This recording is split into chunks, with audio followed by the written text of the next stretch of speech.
Okay, all right, so welcome everybody back for the January 6th meeting for wasmCloud. Happy New Year, where we're trying to enable developers to build their functions and services in WebAssembly and run them everywhere. And I think we've got a couple new people joining us today. Milan and Felix, you guys want to take a second and maybe introduce yourselves? Sure. You can go first, Felix. Thanks very much. Hey, everybody. Felix here from Shopify. I'm part of Shopify's automation group. There's another one of my colleagues, he's on the call as well, Jeff Charles. I recently joined this group, and we are using a WebAssembly to run low latency scripts. And I'm looking forward to meeting everybody and working with this group closer. All right, that's awesome. Thank you so much for joining us today, Felix. Jeff, did we give you a chance to introduce yourself last week or in December, or did you want to take a second? Yeah, I don't think I got the chance, but yeah. So I work with Felix at Shopify on in our automations group.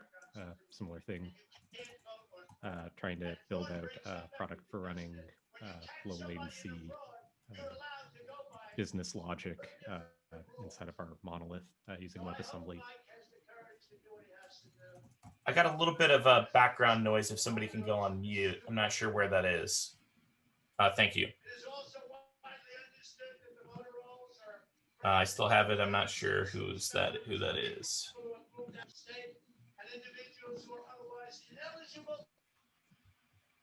Okay, great. And then Milan, did you want to take a quick minute and introduce yourself? Yeah, for sure. Hi, I'm Milan. I work at Capital One, and I previously did a proof of concept using WebAssembly for an internal security engine at Capital One. And I'm just looking forward to re-engaging with the community. That's great. And in our tradition of, or a tradition we're trying to run is to kick off each meeting with a demo. And I'm really happy to turn the meeting over to Andrew and Minkyu from Intel, who are going to do a demo of wasinn. Andrew, are you ready to share screen? I can give you permissions. Sure. Maybe I think the way Minkyu and I talked about it, Minkyu was going to show some slides real quick, and then I'll jump into some, the code. Okay, super. You guys should both have the ability to share your screens. Go right ahead.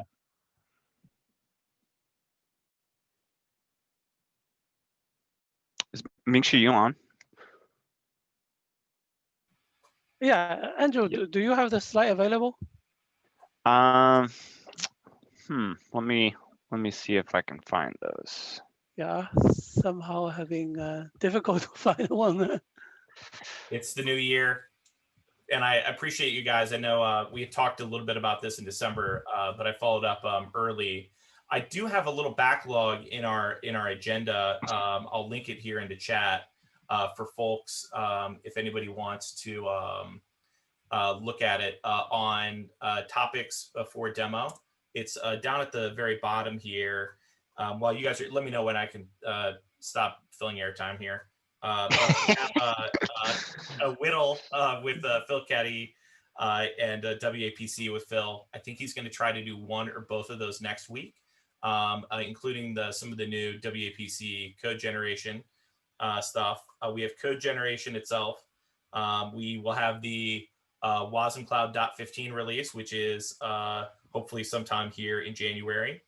We have the website work that Jordan and I are working on, and we have tutorials, Crosslet Wasinn 3 on small devices, and possibly a talk through on the Yeoman WAPC generator stuff that the Microsoft folks are working on. If there's any other demos, just feel free to add them right to that agenda in chat, and we can go from there. Okay, I think I found the slides. I hope these are the right slides, Minkyu. Yeah, that's right. So thank you so much. Yes, for some reason I thought it's the next hour, but it's at 10. So, so let me just could you move to the second slide? Yeah. So I think we don't need to introduce Wasi here because everybody knows that, right? So this was a presentation that we prepared for the web machine learning workshop end of last year ish. So we are part of a BICO Alliance, which is a open source community that's dedicated to creating a secure and new software foundation. I think some of the members of this group are also involved in the alliance. So we are part of the founding members, together with Mozilla, Fastly, and the Red Hat. So Intel's involvement in this effort is, mainly on like a 3 different fronts. First, we contribute a small footprint, implementation of a WebAssembly micro runtime, and we also contribute to the SIMD implementation in Wasinn time, and the Wasinn neural network interface specification and reference implementation. That's kind of a third front of our effort. Okay, next one. So I think there have been like some question about why we are doing this. So hopefully this can help some clarification on the motivation. We think this WebAssembly is a perfect format for machine learning deployment. The importance of this, like you need to have support for a variety of different devices with different architecture and the different operating system. So WebAssembly provides this ideal portable format of deployment. And in addition to that, there's also usually performance requirement for WebAssembly, and it could be some special feature of a CPU like AVX512. And potentially, GPU and the special accelerator like a TPU support on a variety of devices. So that's the reason that we think that a standard system support, interface support for machine learning is important for wider deployment of machine learning models across devices. So the way that we support it in WebAssembly system interface, the reason for that is that because machine learning is still evolving rapidly with new operations and network topologies, and there's some number like machine learning operation increase 20% every year, and there's no end of no sign of ending happening anytime soon. Next slide.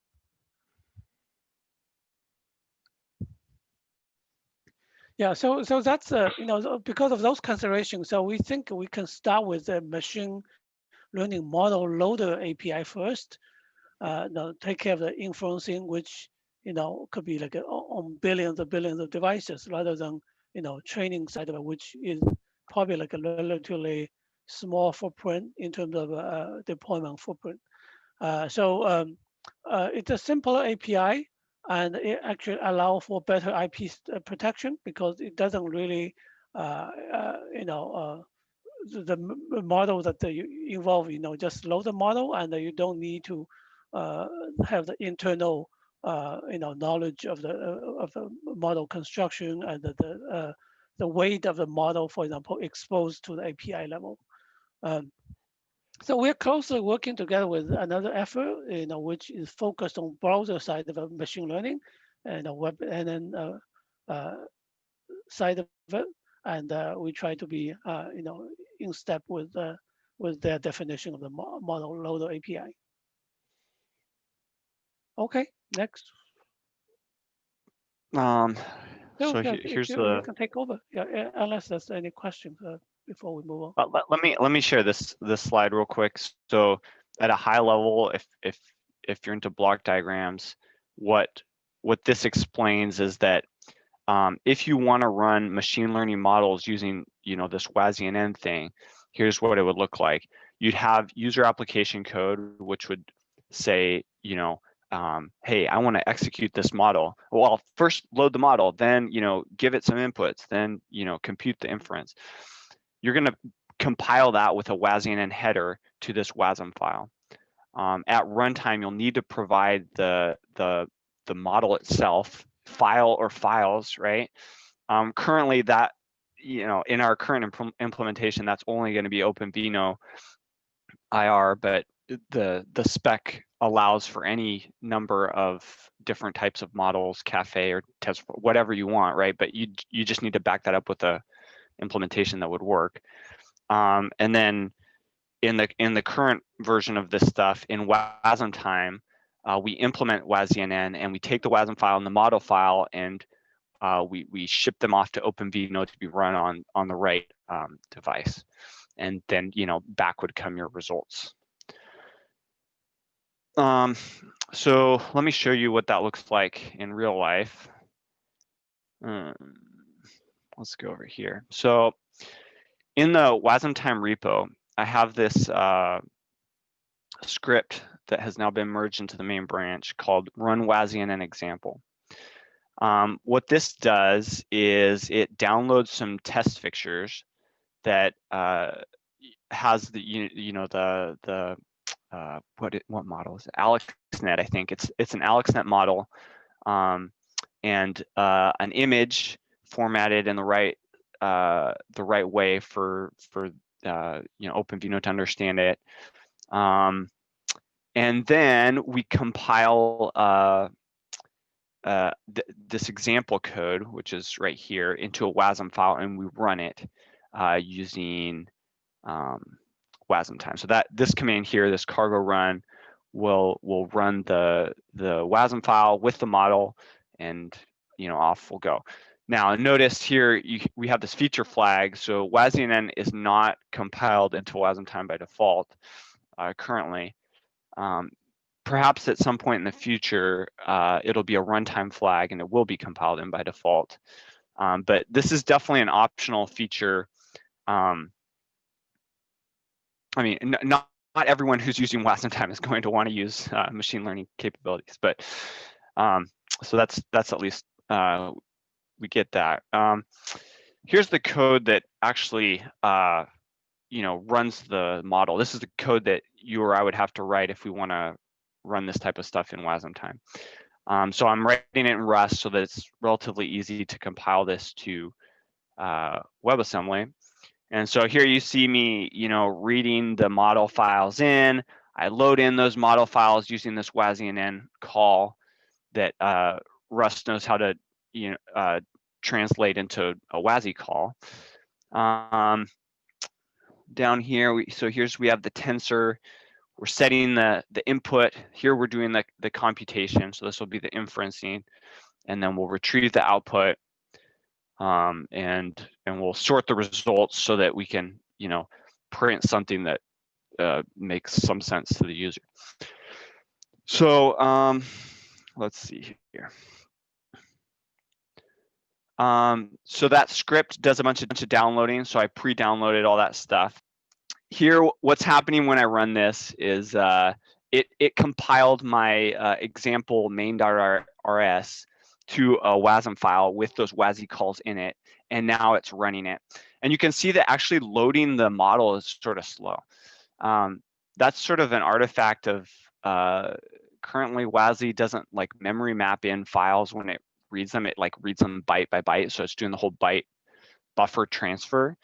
But that's not really that's a separate issue. It's unrelated to wasi-nn. But other, there's still stuff that needs to get sorted out in WASI. But so what you're seeing here is it sort of running through that example. It executes the inference and then it sorts the results in, and you get these class IDs with their probability. So it's saying that there's a 53% probability that that image was class ID 963. Turns out that class ID 963 is a pizza. But you'll say, wait, we didn't even see the image yet. So if to look at those test fixtures that I've created, there's the OpenVINO RS repo contains those test fixtures. And so this image was what was converted into the tensor. and here you see the AlexNet weights and stuff like that need to be converted for OpenVINO to consume that. So that stuff's all there. There's more links to all this stuff in the blog post that I posted. But I'm happy that it thinks this is a pizza, so that's good. The two blog posts that we have related to this came out in December. I haven't done any work on this since then because I've been on vacation, but if you're interested in sort of more details about what I'm talking about right now, here's one of the links. So it'd be using wasm-nn in wasmtime, and then here's implementing wasm-nn in wasmtime. The first is, as a user, how would I use wasm-nn currently?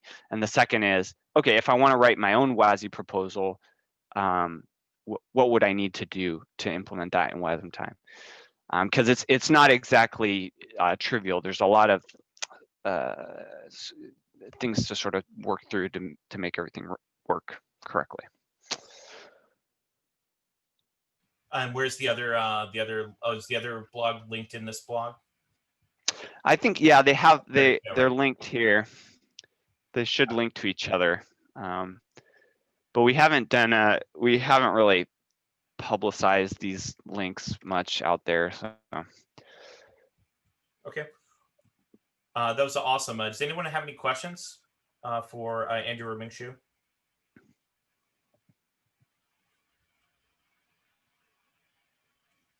I've got a question. What is the thought, or has there been any discussions with any other engines on incorporating wasm-nn, more broadly, or building it out, or is the idea that contributing it to wasmtime, other implementations should look here and then try to pull the work in?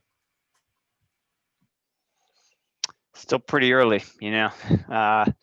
so right now we're so I would say it's early in a couple of different ways. In one way, WASI itself is still in a very, very early phase, and there's a lot of groundwork that needs to happen with the fundamentals of the system API. And wasm-nn is 2 or 3 steps beyond those fundamentals, right? Like file system stuff, networking, all that stuff needs to be sorted out. And we sort of took the approach that if we're going to dip our toes in this WASI pond, we're going to do it in something that's not really going to be fraught with a conflict yet, right? The ML stuff, is sort of down the road. So we have a chance to evolve the API without, someone breathing down our neck saying, hey, when's this going to come out?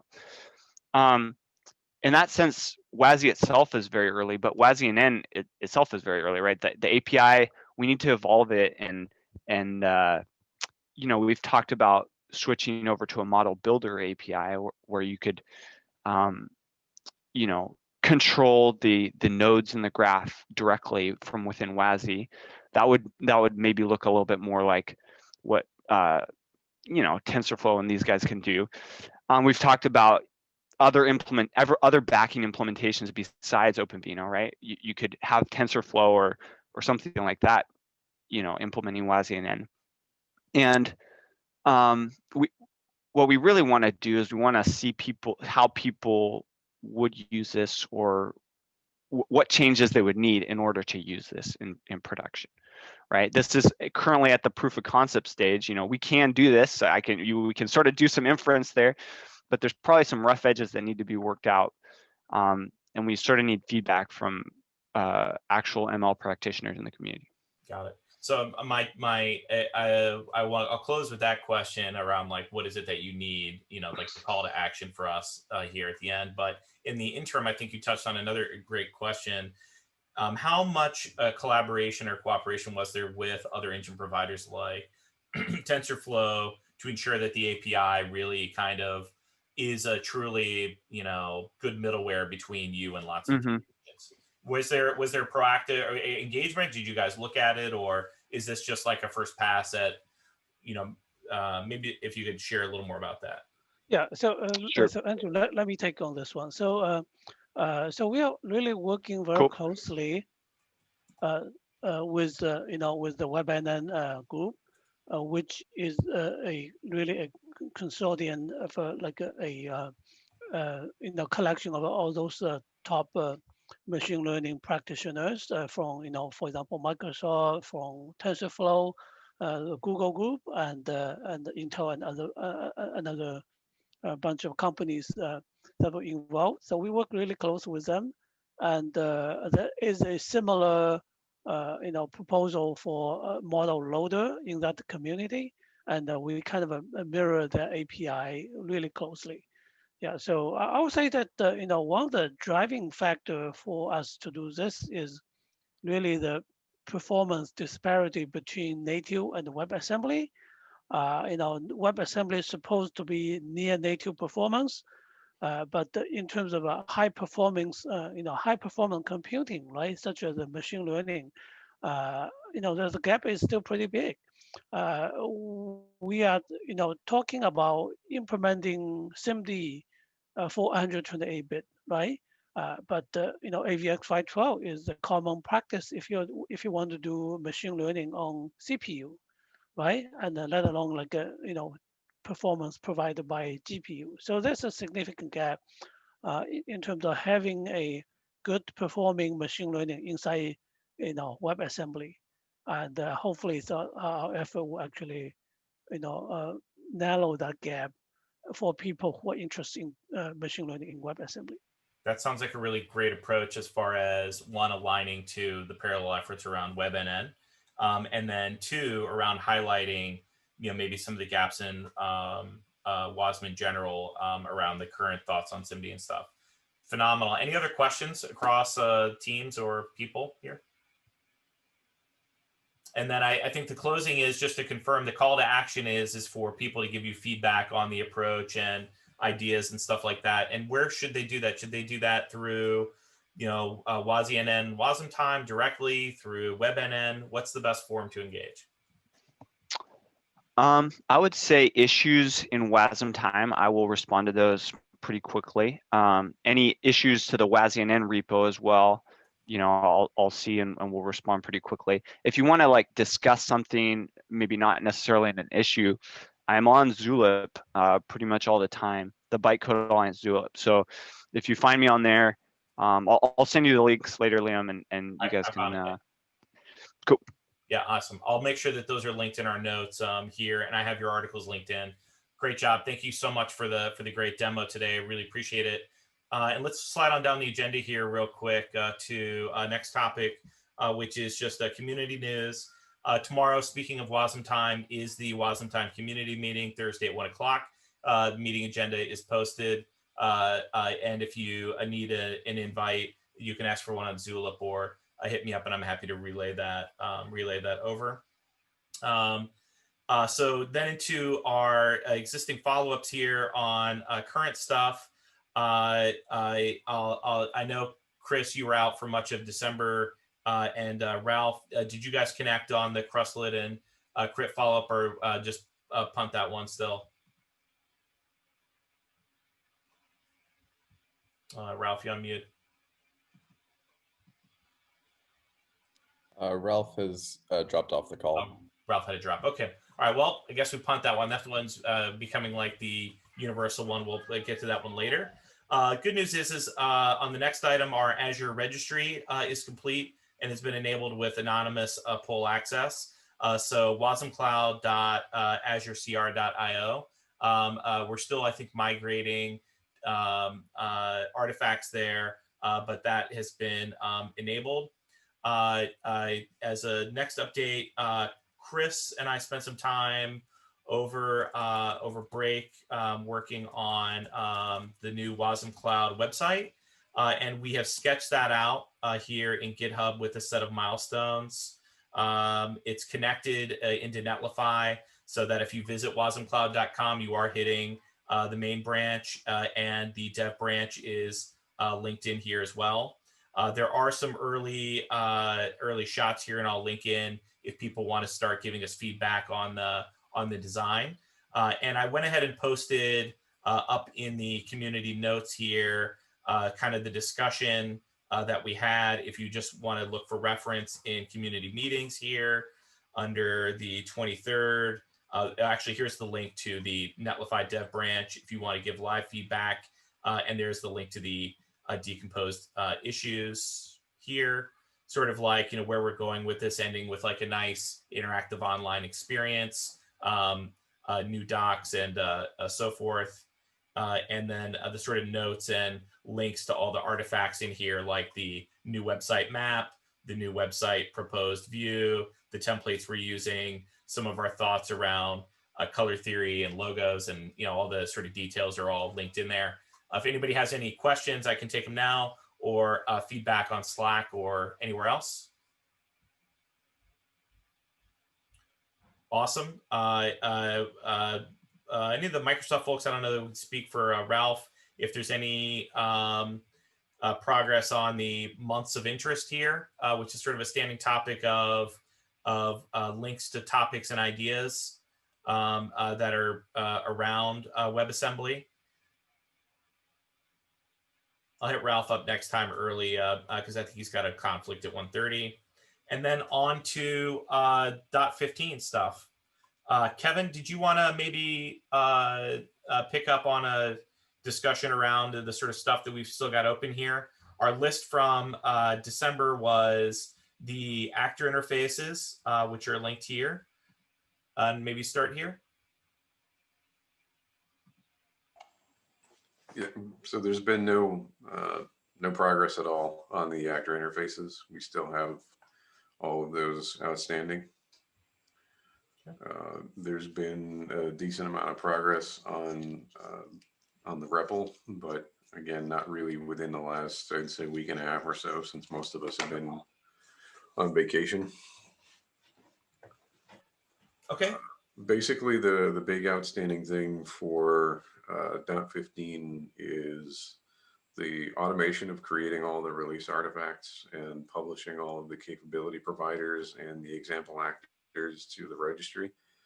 And there's one piece of functionality still outstanding, which is extracting the lattice cache functionality from being built into the host to being behind a capability provider.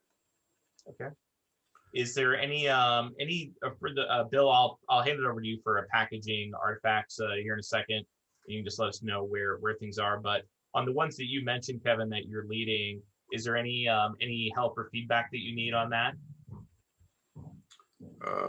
Which ones did you say? Which ones are you talking about? On moving the cache to a capability provider, or one of the others that are open?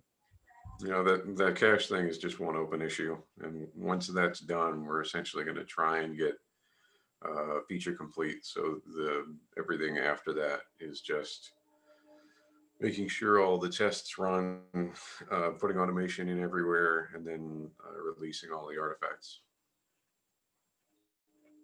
All right, that's exciting. I know it's been quite the haul to get here. Bill, anything to add on packages or anything like that, or anything you need help or testing on?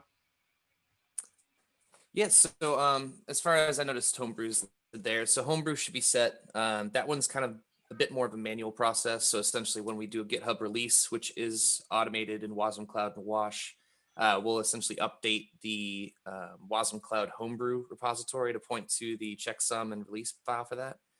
As far as like the ARM, AMD type packages, those should be good. Currently, it's kind of a hacky way to build it. It's like Docker and Docker trying to build ARM packages.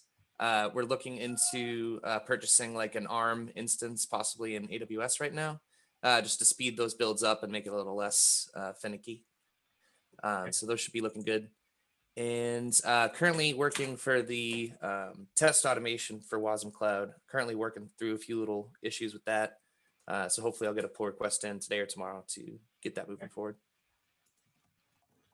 Does anyone have any suggestions or feedback? Anyone else that's building ARM packages on how you're doing this? I think the WASM time team ultimately ended up just getting an AWS box themselves. That actually came up in their last meeting.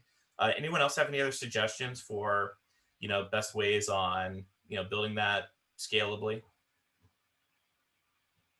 I mean, we build. Oh yeah, Fisher. There you go. Fisher knows. That's what I was about to say. Yeah, we've we've done this for the Wasinn 3 provider for Crosslet, and what we had to do effectively was on the Linux host for a CI instance, we had to have the entire like C compiler and everything else cross-compiled for ARM, and so those binaries are available. Like you can get the C compiler and whatnot, and CLang and a couple of other things, basically to be able to compile into LLVM on for ARM, but on a AMD 64 architecture, and it works. But then if you have to deal with like OpenSSL or anything else like that, like you'll have to basically compile that from scratch to make it work with ARM or like cross-compile it for ARM. So it's like, it really depends on how many dependencies you're taking on at that time. It's really not scalable. So if you have the cash flow and are able to like swing an ARM instance on AWS or something along those lines, I would highly suggest doing that rather than doing the artisanal way of crafting a cross-compiled tool chain. No, thanks for that, Matt. That makes me feel better because, yeah, we're basically running into the same thing. So it's good to know I'm not alone. I love the link here to the artisanal way of doing it, as well as the feedback on There Be Dragons here. So we can definitely get a box and either spin it up, on the fly, but MVP is probably just turn on the box and, SSH and, like configure it manually. So thank you for that awesome guidance on that. That's huge. I'm gonna link that into the notes. Okay, that's great. And then Bill, you said Homebrew. What was the feedback on the Homebrew as far as like, does Brew work, or where are we with that? Yeah. So basically, there's a Homebrew or wasmCloud Homebrew repository out there right now. Currently, it only has Wash listed in there. That's been tested. Jordan Rash helped me out with that. I'm just basically waiting on a GitHub release of wasmCloud. So once that is out there, we can basically point the Homebrew repository for wasmCloud specifically. There you go. And basically all you do is point to the release file and the checksum. And so once we update that, you can install it pretty cleanly or using Homebrew, sorry. Okay. So it's pretty straightforward to get it up and running. All right. So in the near future, we'll have like a brew command for the project. All right. Yeah. I mean, you can actually, you can install Wash with it right now. Just waiting on creating a release file for wasmCloud to get that added, and should be pretty quick. All right, super. Well, maybe a mini demo I'll put us down for is once we hit the next milestone, you can do a quick little video. It'd be useful for website anyway. Absolutely. That's awesome. Thank you so much for all that. That's great. So we're really close, as Kevin mentioned, on the new wasmCloud experience, which is still linked here if anybody wants to give feedback. And last week we had a little discussion about Bindle, and I think there's going to be some more discussion on that, and we'll queue that up for a demo. And Taylor, do you want to do a quick just verbal on what Bindle is? I know it's linked out right here. Yeah, I'll go over that really quick, but also before I forget, as soon as we cut this next release of Crescent, we're going to be moving over the provider formerly known as WASC to the wasmCloud org. It took longer than we intended, but we had a bunch of refactors we were doing, and now all those major refactors are done. So as soon as we cut that new release, hopefully by the end of this month, we'll be moving that over so that it can be more based on like, hey, this is a wasmCloud thing, and kind of centralized like we've talked about before. So that'll be going over there. So sorry, that side note done. Now I can move on to Bindle. For those who weren't here before the holiday break, Bindle is a new aggregate object storage idea experiments thing we have. The idea is that, especially in WebAssembly, and we think there's many other use cases. If you have any use cases and you want to try it out, please do. But the main thing is around WebAssembly. So the idea is that when you're putting together an application, it's an aggregate sum of parts. And so we use here the analogy of a silverware drawer. You don't have a separate drawer for your forks, a separate drawer for your spoons, a separate drawer for your soup spoons, a separate drawer for like there's all the different utensils and things, but like we use different things depending on the meal. At breakfast, we might just use a spoon. For lunch, we might use a fork and a knife. But for a fancy dinner, we need all those, like the soup spoon, the normal spoon, the tiny salad fork, the fork, and all these things. But all those things can be stored in the same drawer. And that's something that we see a lot of inside this WebAssembly space. So we have parts of an application where you could have one thing that you want to run locally, or you want to run something else on, for example, a wasmCloud host, where you have more processing power or more power to be able to run multiple of these things.